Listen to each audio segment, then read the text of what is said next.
morning. Thank you for braving the rain and possibly some wind later on today. So thank you all for being here. I also wanted to thank the Seattle Women's Steel Can Project for waking us up this morning, getting us moving in the mood. Thank you. And we really do have an amazing lineup of speakers and entertainment for you today. But first, I wanted to thank our sponsors and our host committee. The host committee that is here today really helped put this whole program together. Their names are up here and in your program, so let's give them a round of applause. Thank you.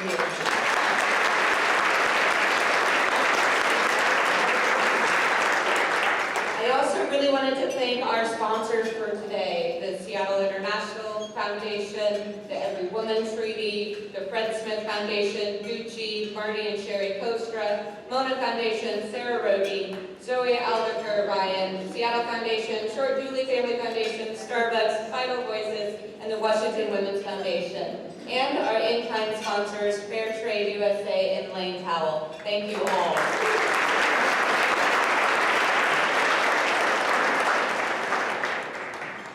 In addition to the Fair Trade chocolate and the goodies that are in your attendee bags, you will have this 2020 Global Philanthropy Guide.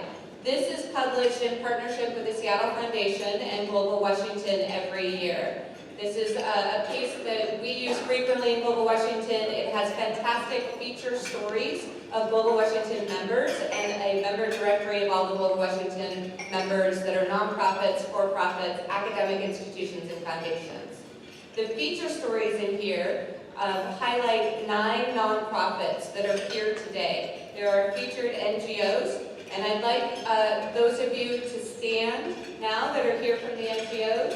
We have Build On, CARE, Every Woman Treaty, Fair Trade USA, Toronto, WaterAid, Woodland Park Zoo, Real Concern, and World Vision. Thank you all, NGOs, for being here.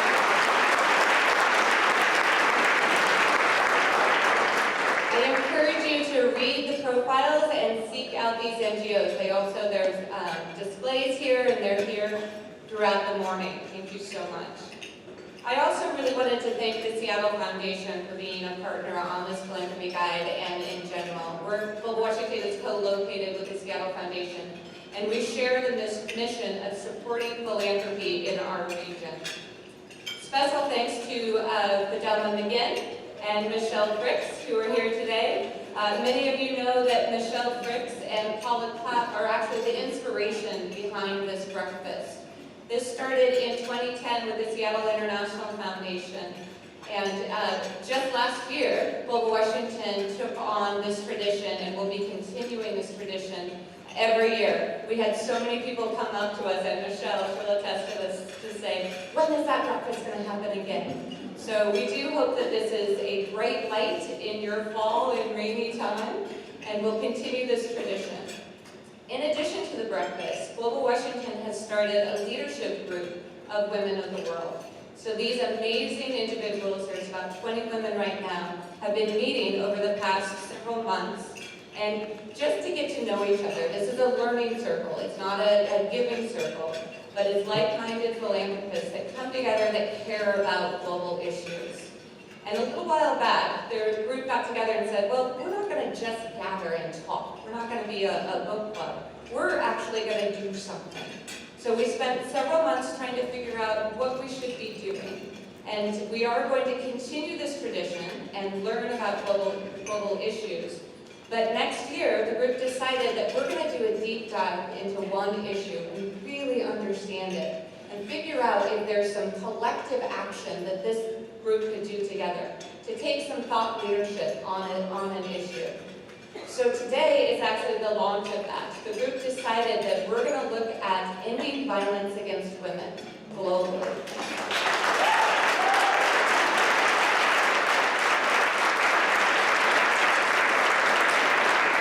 And this breakfast is going to be the perfect launching point for that.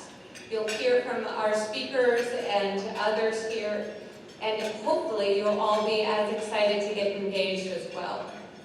So I want to invite my board vice chair and one of the charter members of Women of the World up here to tell you a little bit more about our 2020 vision for Women of the World. Melissa Merritt.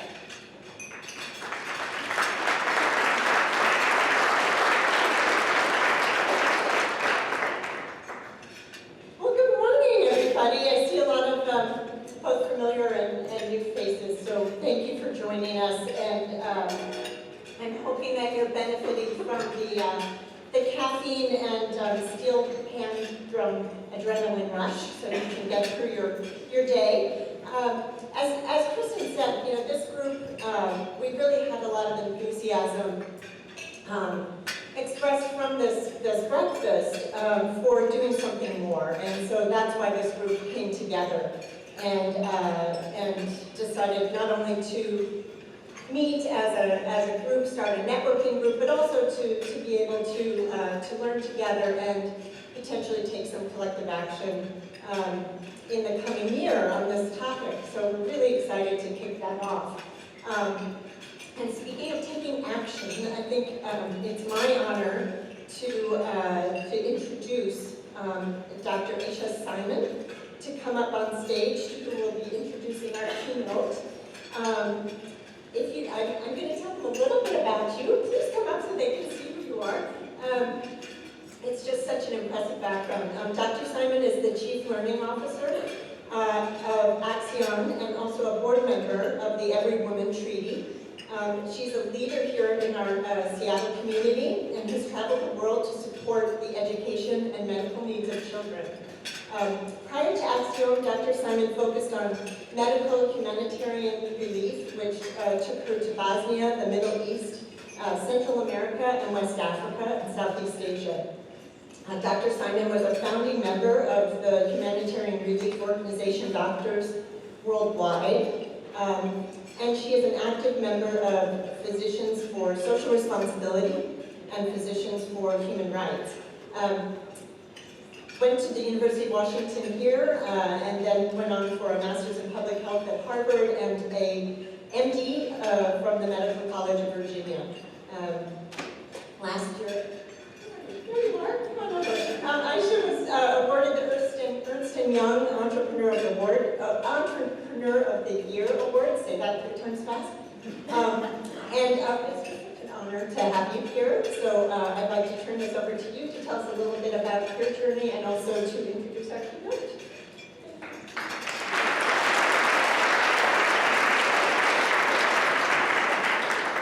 Good morning.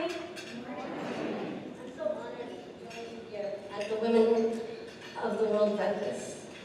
I know that you all lead such busy lives, and the fact that you have taken the time to pause and convene to address these issues of ending violence against women and girls is such a crucial step in contributing to getting justice for this issue. So, my name is Aisha, and I am one of the board members for Every Woman Treaty, which is a global coalition of women's rights activists with a mission to promote the creation, adoption, and implementation of a global treaty to stop violence against women and girls.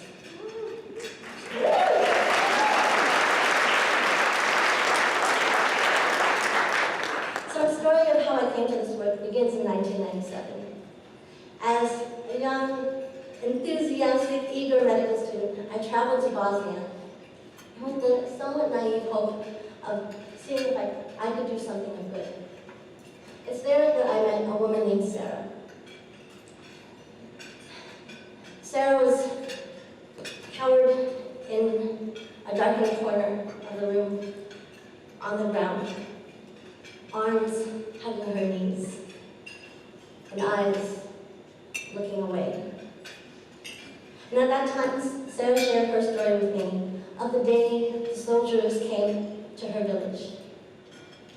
So the soldiers went and knocked down their doors and assaulted her and her husband, and then held them down and forced them to watch as they raped her six-year-old daughter.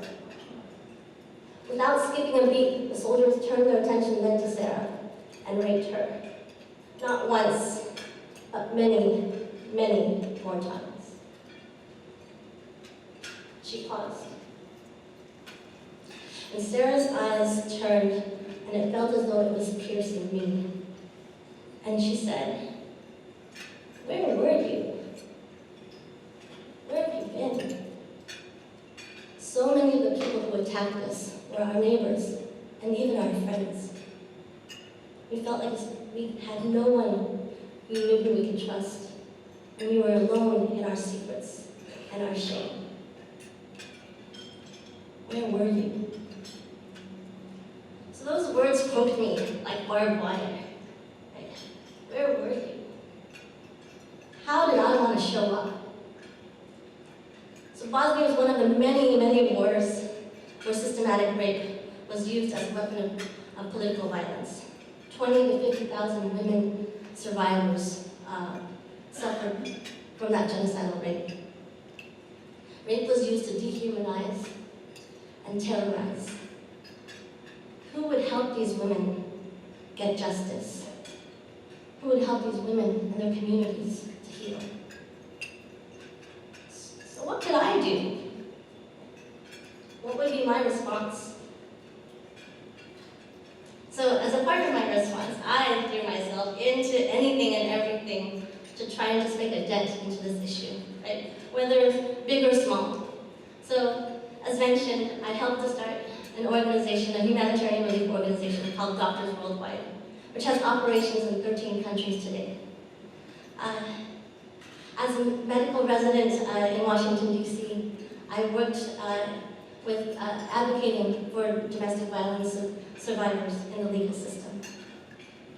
And later on, I went to co-found a global education company that works to empower families. And I still continue that work today. And I even volunteered to run women's circles for homeless girls at the University District Youth Center right here in Seattle. And along the way, what I found was that we are not alone. There's this growing network of people that were addressing this issue of violence against women and girls. There were so many more of us that were taking that call to action. Not just for rape survivors in far-off places like Bosnia or Rwanda or the Congo and India, but also right here at home, working on issues to end violence in the workplace, and even working to give voice to those girls who are beaten at home just for the so-called crime of making too much noise.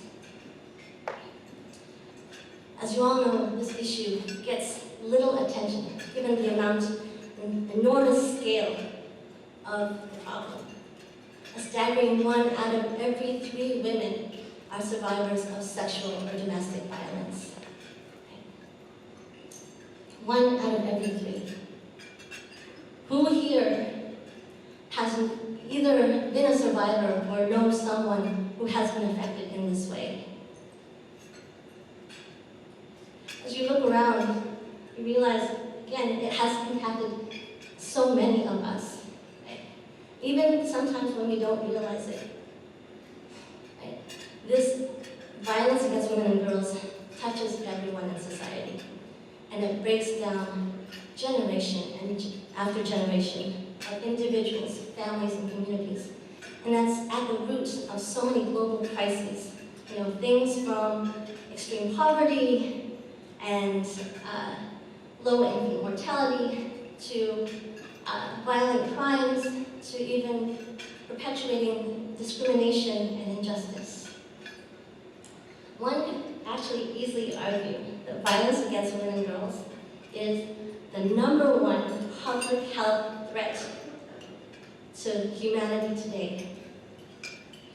So from domestic violence victims in the US, to rape survivors in Bosnia, to women dealing with the indignities of poverty in Africa, to the price for not properly protecting women is not limited to one country or one context.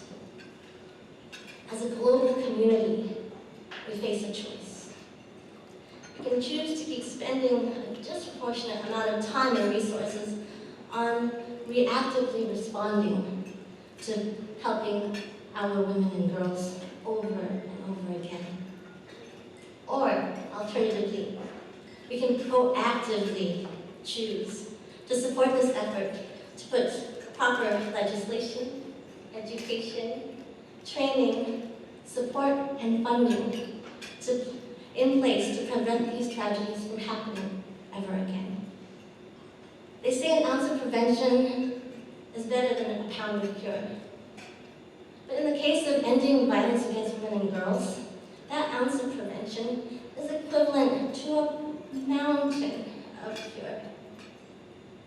So, as I invite you to join our effort, I have the distinct honor and privilege of introducing our speaker, Zainab Ali Khan.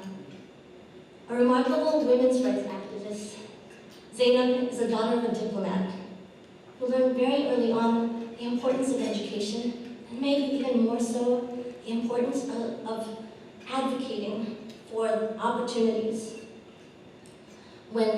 especially for women, when they don't have these opportunities given to them on their own. After college, she spent 12 years fighting for women's rights. Zainab then went on to be a founding working group member for Every Woman Treaty, and we have been so grateful.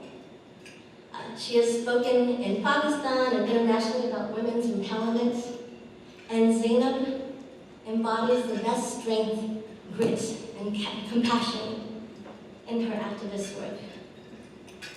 Please join me in giving a warm welcome to Zainab Ali Khan.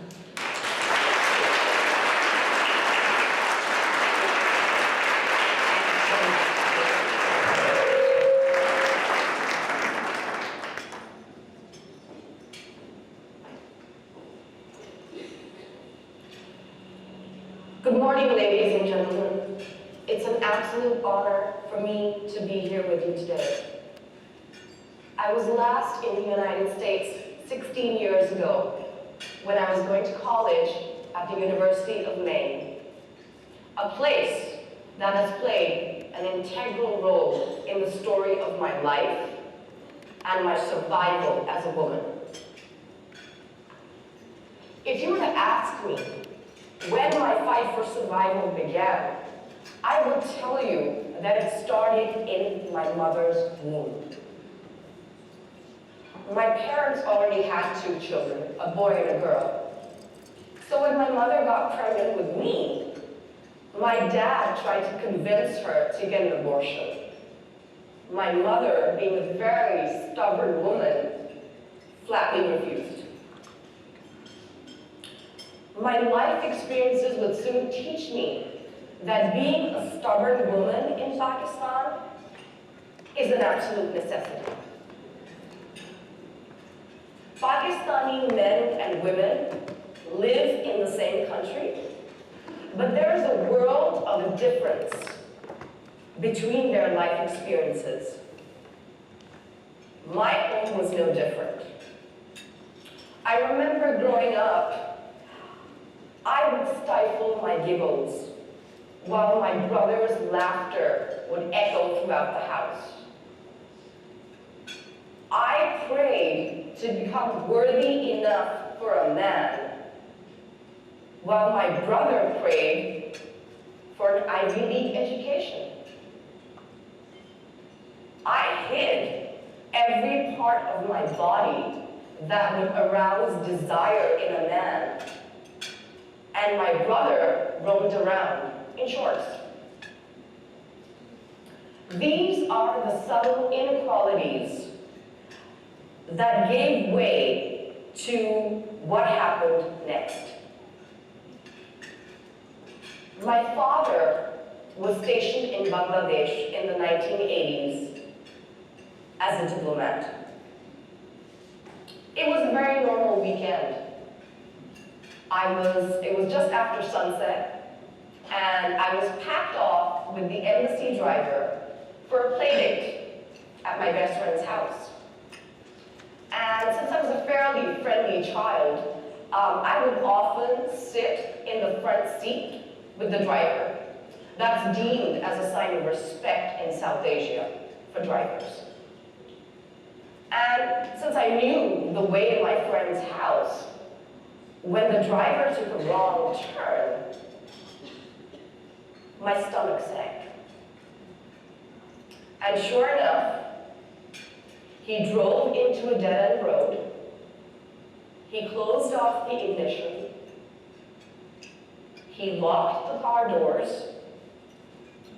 And he proceeded to grope me, forcibly kiss me, hold down my hands, push me down into the chair so that I would lie back, and sexually assault me. But even at that young age, I was 8 at the time, I knew that what this man was doing was unholy, filthy, and absolutely evil.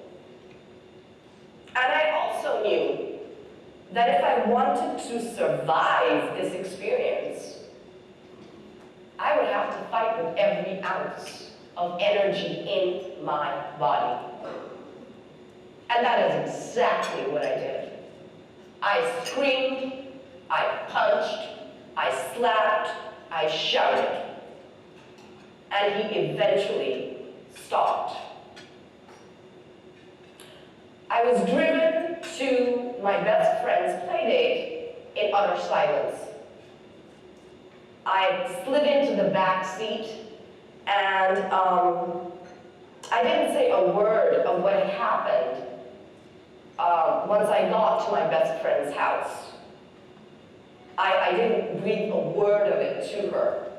I only told my elder sister once I got home, and she tried to console me as best as she could. This driver, this man, didn't fear being prosecuted by the law because in his eyes, what he was doing was not a crime. He was merely taking what was rightfully his as a man. And he dared to lay his hands on me because he knew that I would keep silent about it.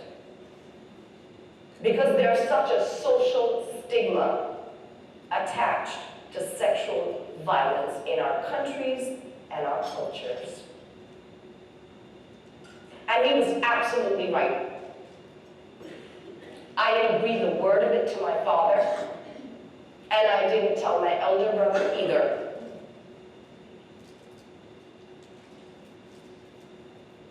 Think about that for a second.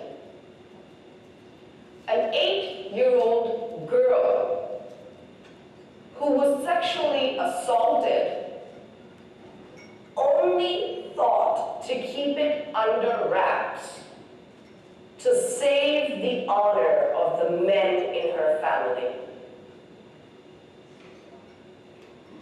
That is how ingrained the culture of impunity is. A culture my perpetrator basked in. And here's the horrible truth. While there were no consequences for my perpetrator, there were many for me. I had to ride with him for the next couple of months and years in the same car. I had to ride in the same car in which I was sexually assaulted. I would watch him looking at me in the rear-view mirror and smirking. I had to come into close proximity with him every time he opened the car door. And a deep fear regarding men overtook me. But I'm not alone in this. 70% of Pakistani women experience physical or sexual violence at the hands of their intimate partners at some point in their lives. 93% of Pakistani women experience some form of sexual violence in the public domain. Let me repeat that figure for everybody. 93%. 93. I often ask myself that if a privileged woman like myself could have gone through such a horrific experience at such a young age, what do women who are not as privileged as me have to go through? How do they escape their attackers? Who do they turn to for help? Do they ever learn to trust men again? I wouldn't find the answers to these questions for years to come.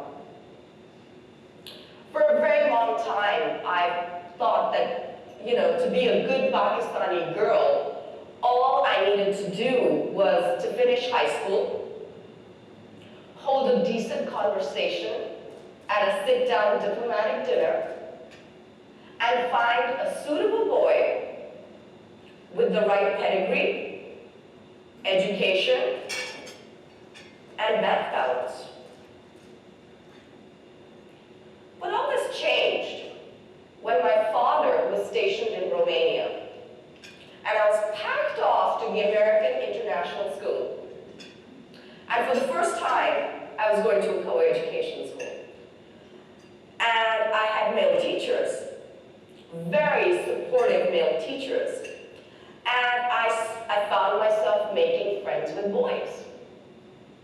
I saw girls like myself, dreaming of getting an Ivy League education and becoming independent women one day.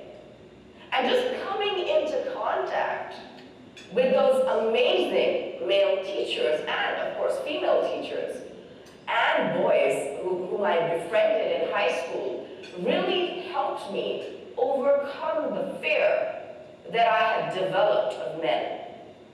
And it made me realize that every man is not the perpetrator. But, so when I came into contact with these people at the American school, a lot in me changed. And I realized that not only do I have a right to dream, I also have a right to pursue those dreams. And so I made my way to the University of Maine for my bachelor's and the University of Toronto for a master's in women and gender studies. But back home, I still remained my father's daughter. I agreed to go into the career he chose for me, which was banking. I agreed to an arranged marriage. What can I say? It's very hard to go against family. My marriage, however, turned out to be abusive. My husband sexually assaulted me, and one day realized that I wasn't the right wife for him, and threatened to divorce me. And I remember falling to my knees in front of him one day and begging him not to, because I was so afraid of the repercussions that his decision would have on my father's health. And I remember him looking down at me at my pitiful state and smirking. And it's at that point that I realized that this is not the man I want to spend the rest of my life with.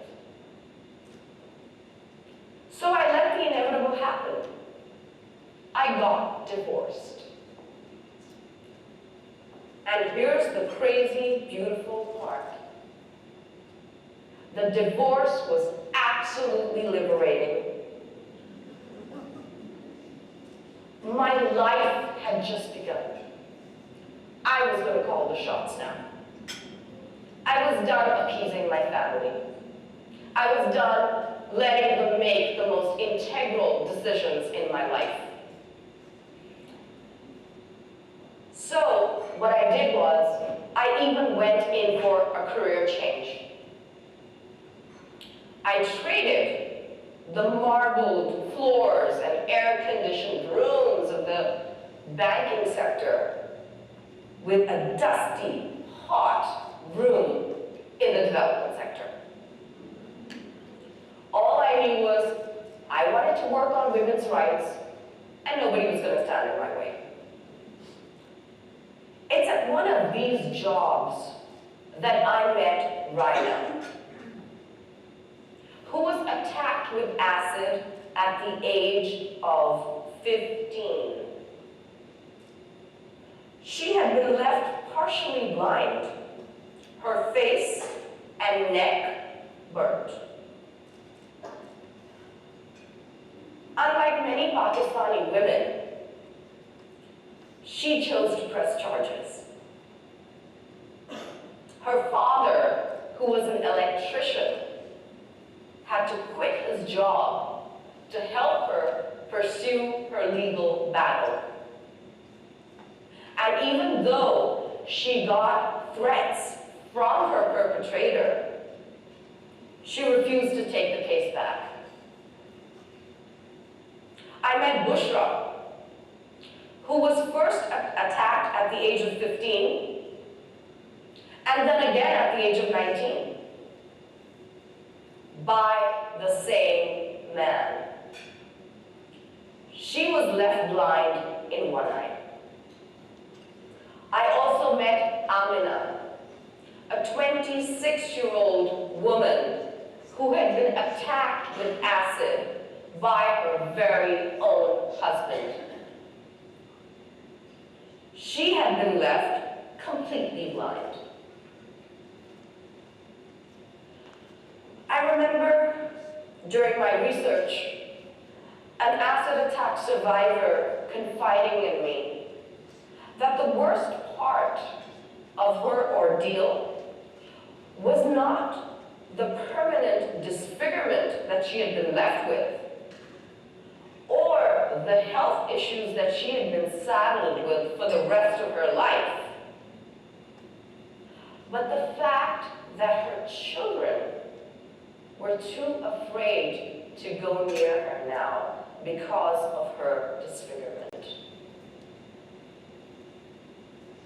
Can you imagine what that must be like for a mother?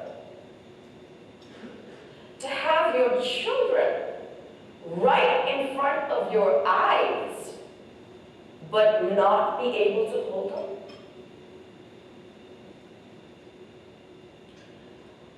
Many Pakistani women who speak up against violence are threatened.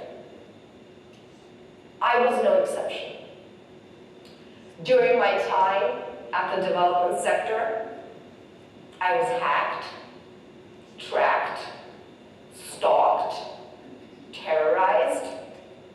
I was threatened with acid violence, and I received death threats. Of course, I was afraid. I changed my phone. I started taking different routes to work.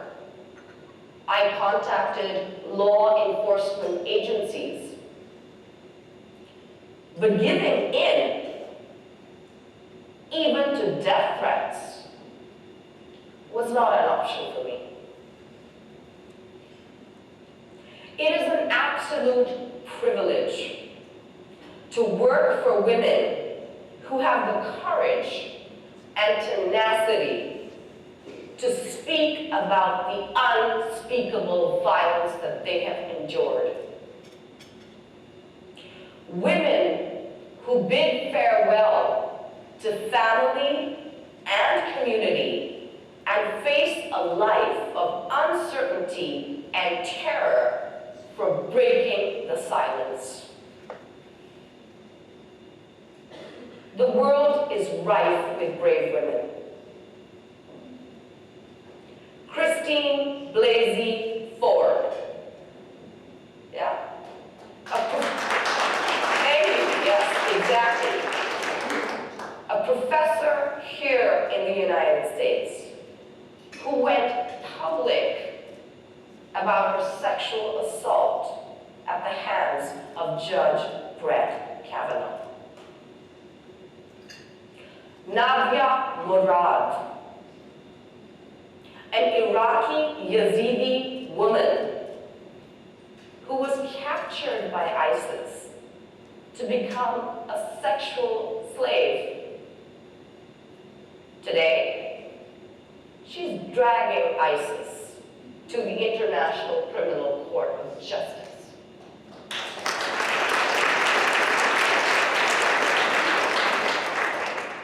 Malala Yousafzai, a Pakistani girl who was shot in the face by the Taliban for wanting to go to school.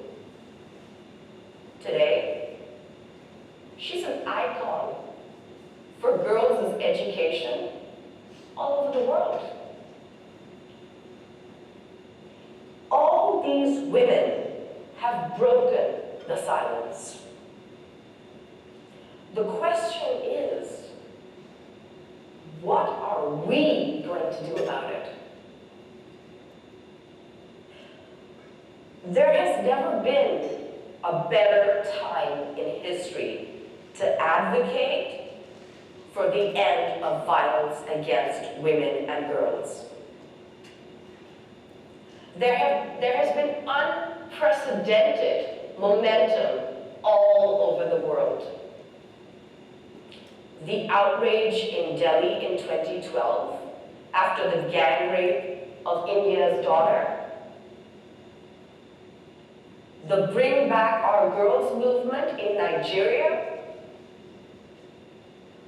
and the Me Too movement that started in this very country and went global. Today, I'm a founding member of a women's rights coalition consisting of 1,700 women's rights activists from around the world who are working for a global systems change, for the development and advancement of a global treaty on violence against women and girls. I want to live in a world where governments are held accountable for the protection that they owe to their female citizens. I want to live in a world where a woman can walk into a police station and file a rape case. I want to live in a world where a woman can walk into a hospital and get the medical attention she needs after a rape. I want to live in a world where a girl can go to her father and brother and talk about the sexual violence that she's been through without any shame or terror. And it is the world that I work for every single day of my life. And it is the work that I will do until it's done. I hope you will join me. You've been a great audience. Thank you for listening.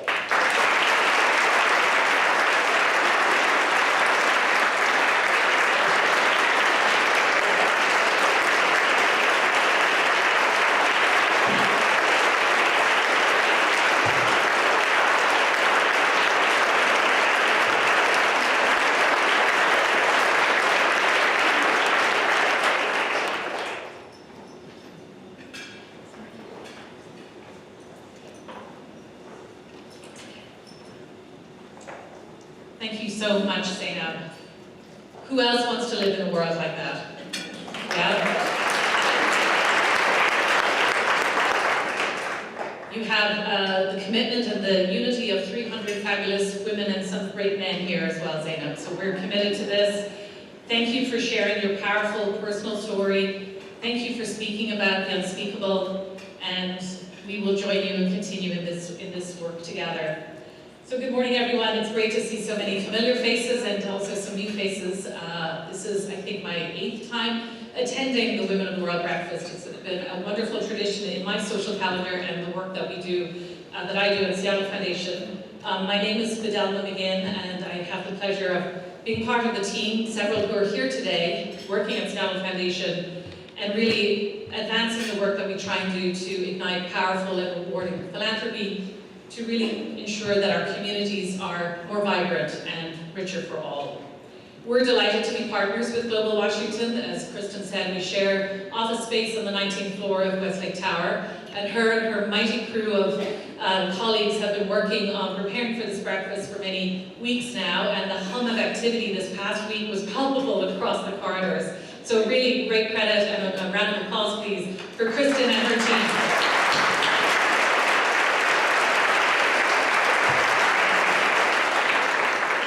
My job is brief today. I'm delighted to be able to introduce our next speaker, and I'm here to be really grateful for living in a time when there are so many brave women around the world. Some are activists, some are doctors, some are philanthropists. So we're here today now to honor another wonderful woman, very brave woman, Leslie Decker, who's our featured philanthropist today. Her bio is in your program, so I won't go through that. I know you're all really good readers. But I will share a little bit about my connection to Leslie. I've gotten to know her through my work at Seattle Foundation, as I say, where our team is really trying to ignite powerful and rewarding philanthropy to make our region stronger and a more vibrant community for all that we support here locally and globally. Many of my colleagues are here today, so a shout out to all of you for being here, and thank you for all the work you're doing. As a group, we've been providing philanthropic services and support to our region's families here for over 7 decades. As part of our suite of services, we've been honored to support Leslie and her family for the last 5 years. It's been both powerful and rewarding for us to get to know more about what motivates her and to see how she applies her sharp intellect, her genuine curiosity and humility, and to really affect positive change within the community-led organizations she supports, focused on equity, and particularly for her deep passion and compassion for women who have experienced violence, here locally in our communities and throughout the world. She shared with me that one of her early influences was her mother, and I had the great honor of meeting Joan this morning. So Joan, welcome. I gathered, Joan, you were quite the staunch feminist in your day while you were at Mills College. And Leslie herself went on to study at Mills and now serves on the board of trustees there. Her mom also encouraged her early on to consider investing in women, as she believed that women invested differently. As Leslie climbed the corporate ladder in the fast-paced world of high finance, she made her own mark, ascending quickly to leadership roles, but also witnessing many gender inequities throughout her career. Along the way, she shared with me that she was inspired by the writings and films of Cheryl Wu Dunn and her husband, Nicholas Kristof. Many of you are familiar with the work they've done and the movement they've built around Half the Sky. This work validated her own personal instincts and influenced then how she was investing, evolving from more an ad hoc giver to aligning her philanthropy with upstream systems change. As a parent, she and her husband Steve, who's also here, are raising their children, Josie and James, to really think about the role they can play in shaping a more equitable future. So I'll let you tell us more about that. If you could join me, please, Leslie, and share about the organizations you're passionate about. So please welcome another fabulous woman in the world, Leslie Decker.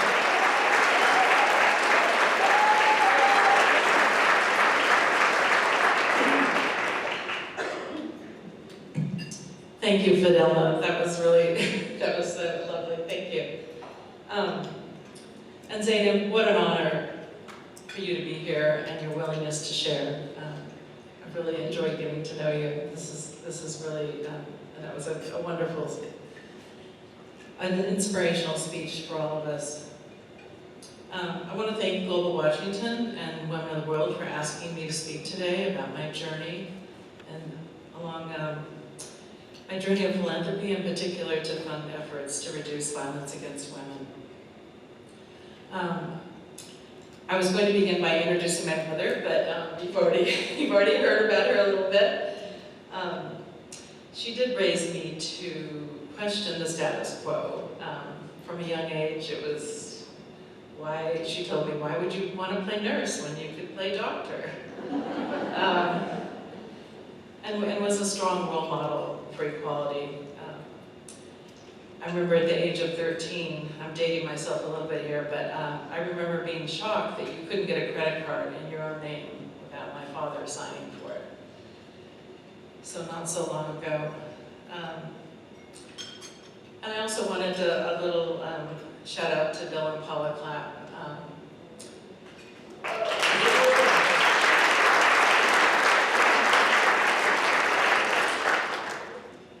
Thank you.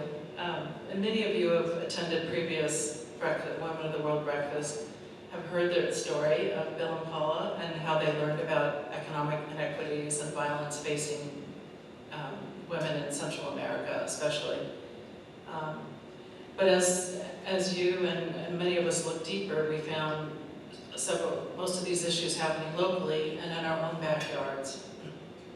I too have been shocked by what I've seen in countries around the world, only to come home and become more aware of the trafficking, healthcare lapses, racial inequities and hate crimes, domestic violence, discrimination, and environmental injustices disproportionately impacting the most vulnerable in our community.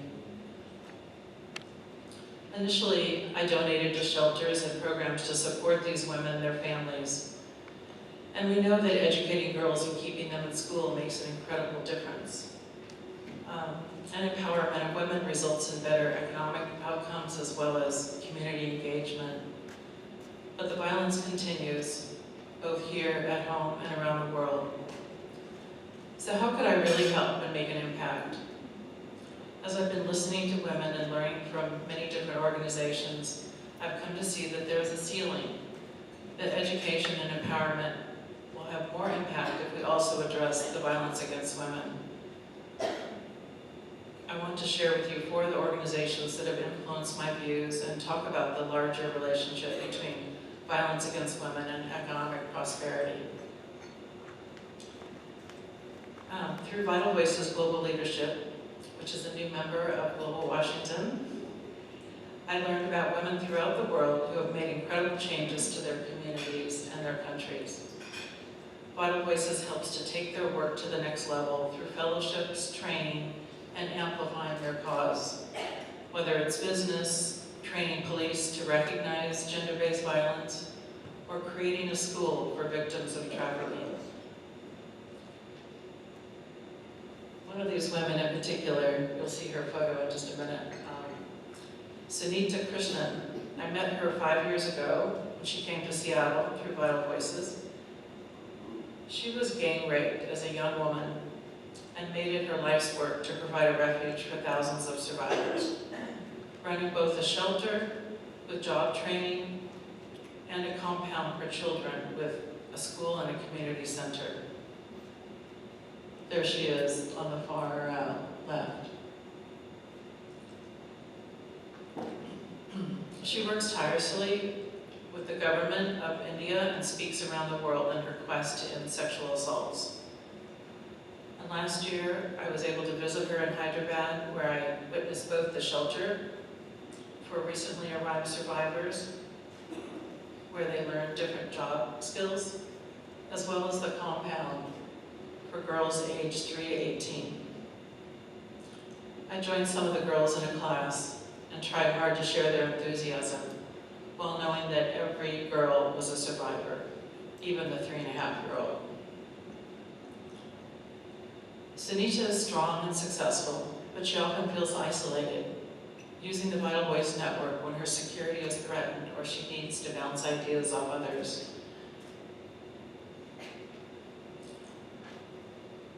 The second organization that that influenced me was Landesa, who many of you know from here in Seattle. They do work near Hyderabad as well, and in other parts of India, Kenya, and Myanmar. By creating a legal framework for property rights for women, Landesa has effective systems change by allowing women to have a stake and a voice in the community. While the results are transformational in terms of economic empowerment and reducing early marriage, not enough women know about their rights to own land. But women in the program, once they obtain their rights, what they really value is that feeling of, I'm a landowner and not a second-class citizen. The dignity they receive is so empowering. Tostan is a community empowerment model in 5 countries in West Africa and has a unique training center in Senegal. By teaching their human rights to both men and women, communities learn to envision a future with more equity, better education and health care, and the agency to decide what is best for the health of their community. There's a photo you'll see with a woman with her vision, the vision board for their community. So not surprisingly, the women, well, there it is right there. Both the men and women in the community have decided to abandon harmful practices, especially female genital cutting. And it's easier to convince someone of a human right to not be harmed if your country already has a law making it illegal, such as Senegal. Even if your parents and relatives condone violent actions to control women and believe that their culture or religion demands it. It was an incredible experience to talk to villagers in Senegal earlier this year and to hear about the permanent transformation of these communities. Because the communities are deciding together how to thrive. While people from all over the world have attended Tostan training, we could probably use something like that in our country. So now how do we scale this model? That's where it has brought me to the Every Woman Treaty, which is really an organization for a movement for the creation and adoption of a global treaty to end violence against women and girls. So, like myself, I said, what can a treaty do? Just because it's an agreement between nations to take action, we know that sometimes those agreements don't always hold. But it's really more than that. When a country signs, it agrees to take steps that are mandated in the treaty to stop the violence. So this includes legal reform, plus training and accountability for police, judges, nurses, and doctors, services for survivors, hotlines, shelters, legal advice, and other services so that survivors receive treatment and protection and have avenues for seeking justice, and funding. The Every Woman Treaty aims to have a fund of $4 billion annually, which amounts to $1 per woman in the world.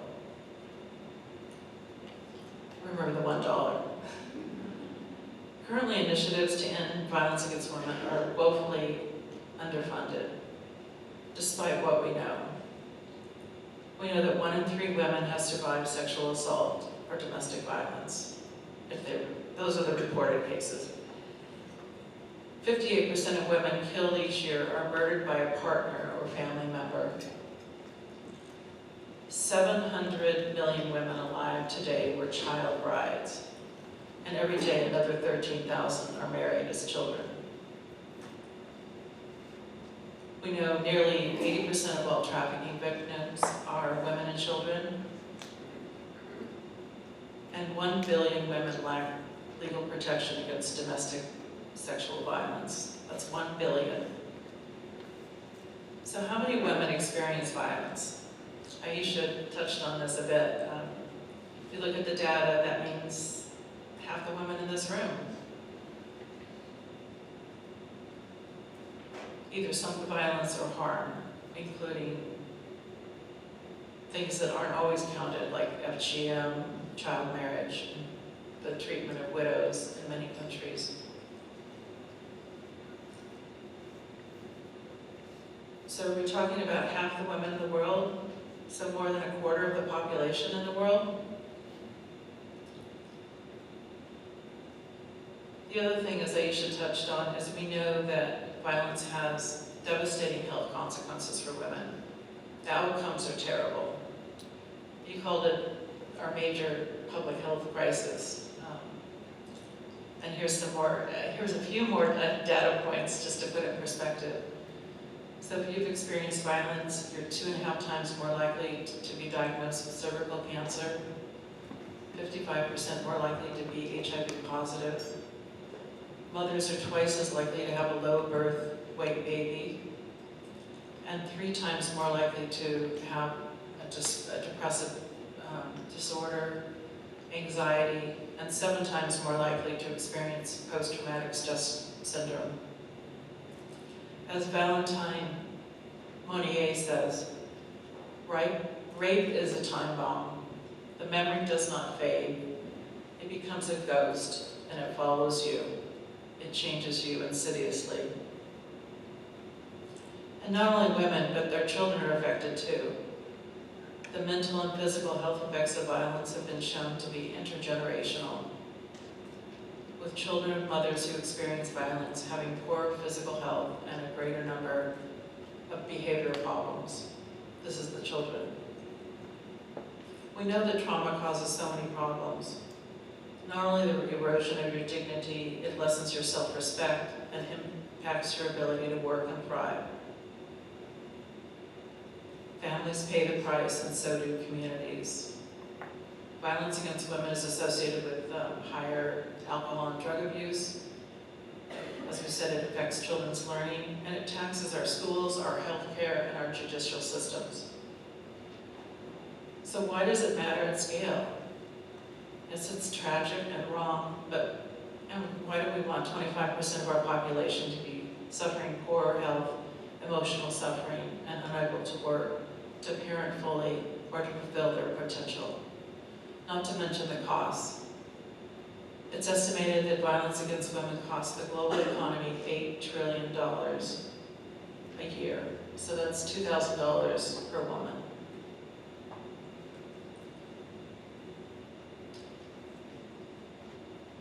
It's estimated that, well, I guess the recent research shows that $408 million in initiatives goes to supporting violence against women, which is minuscule. That's in the world, 408 million. It's 10 cents per woman. So 10 cents versus $1, this is bad economics. And more significantly, it hasn't changed the situation.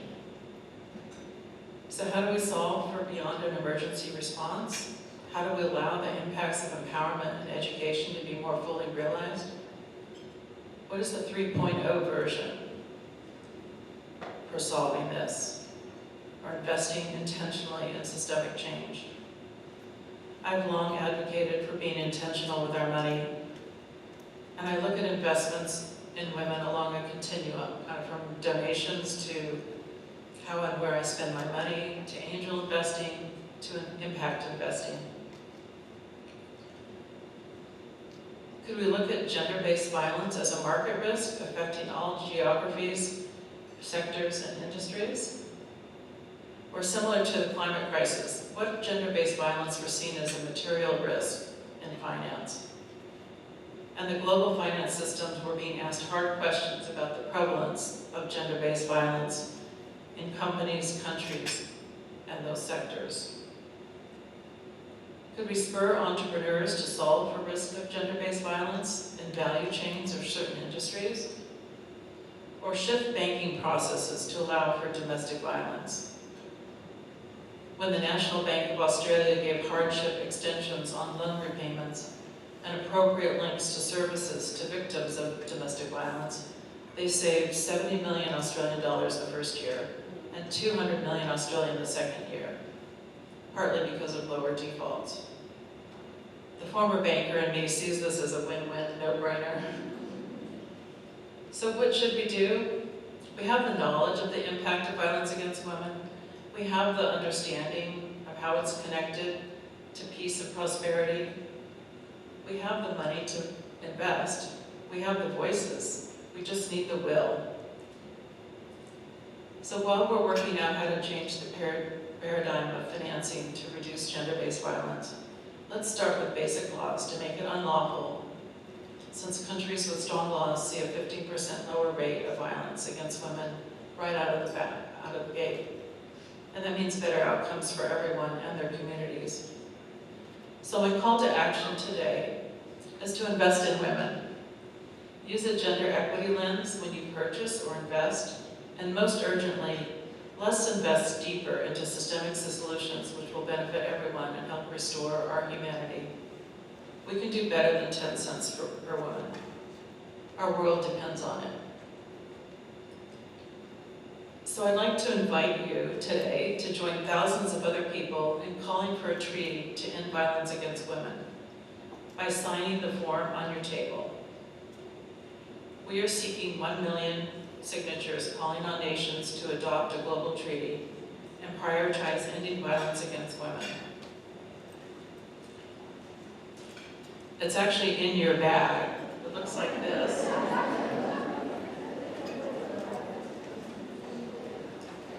Zainab and Aisha, can you come join me?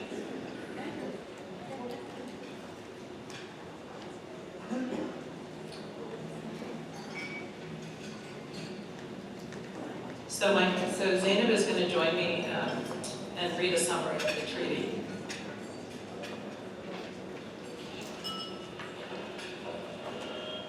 The people's call to nations. I stand for a life free from all forms of violence for every woman and girl everywhere.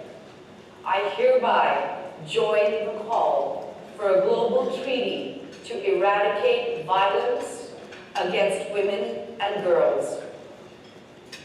Parties to the present resolve that the adoption of a global treaty will strengthen the protection of girls and women by ensuring successful implementation of laws, policies, and measures by state parties to eradicate violence against women and girls.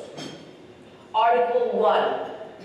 All national parties shall enact or enhance comprehensive national reform. Number 1. Reform laws to eradicate violence against women and girls. Number 2. Implement interventions through health, justice, and security professionals who serve survivors such as judges, police, doctors, and nurses. Number 3, provide services to survivors of violence. Number 4, enact prevention education programs. Article 2, establish a global implementation fund to finance interventions specified in Article 1 through governments and/or international and local non-government organizations. I urge nations to adopt the treaty, mandating that governments and citizens alike undertake the work required to end this pandemic of violence against women and girls.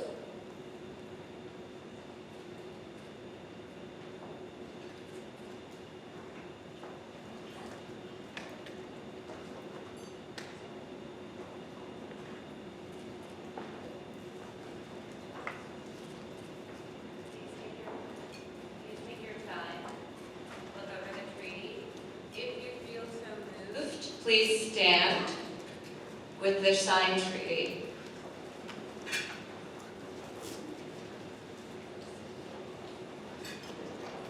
Stand with women all over the world. Thank you. And now.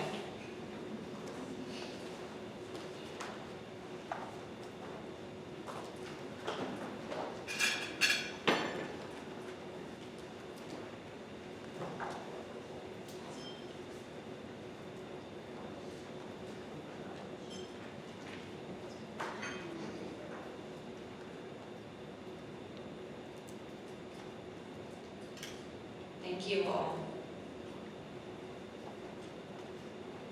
You please take this home as a symbolic tribute in your action today. There's also a smaller postcard. If you would like to have your name counted in this global movement, please fill out the back, and there'll be volunteers in the back to collect it. So in 10 days from now, on November 25th, you can sit now, please, if you'd like. On November 25th, begins the global movement that's the 16 days of activism to end gender-based violence. You just did your first action. Thank you. Can I get one more round of applause for our speakers today? This amazing Leslie.